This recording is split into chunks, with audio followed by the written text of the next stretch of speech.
تاني بقى تكنيك الناس دي بتستخدمه بيتسمى بالجاز لايتنج، والجاز لايتنج ده ممكن تبقوا سمعتوه قبل كده وممكن لأ، بس ساعات كتير بيتفهم غلط. الجاز لايتنج مش مجرد إن حد بيكذب عليكم، هو عبارة عن إن الشخص بيبدأ يشكككوا في الواقع أو بيشكككوا في اللي حصل، بإن انتوا نفسكوا تحسوا إنه اللي انتوا شفتوه أو اللي حصل ده أصلا مش حقيقي، وإن المشكلة فيكم انتوا وفي فهمكم انتوا، مع إن اللي حصل كان حقيقي وانتوا شفتوه. هو كل ده بقى بيتسمى بالجاز لايتنج، إن حد يجي يضحك عليكم ويقول لكم إن اللي حصل ده ما حصلش وإن انتوا اللي فاهمين غلط. هتسمعوا حاجات من الشخص التاني زي مثلا لأ انت فاهم غلط خالص، أو لأ ده ما حصلش، أو لأ انت اللي حساس بزيادة، ده أنا كنت بهزر.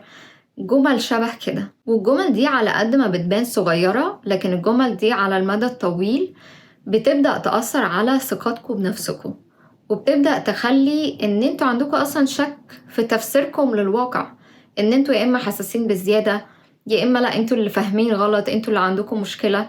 وفي الوقت ده بقى انتوا بتبدأوا ان انتوا شخصيتكم تتغير من الشخص اللي انتوا عليه للشخص اللي الحد بيبدأ ان هو يتلاعب بيه ده عايزه.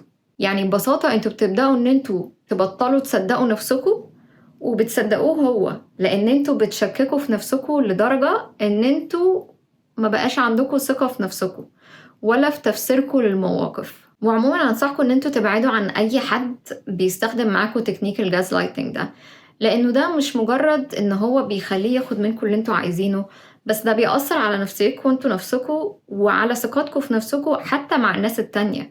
بتبدأوا ان انتوا تشكوا دايما في قراراتكم وفي فهمكم وفي كل حاجة، فده حد اصلا مش المفروض ان انتوا تبقوا حواليه لوقت طويل. فلو قابلتوا حد زي ده انصحكم تهربوا على طول، ما تحاولوش تعملوا اي حاجة.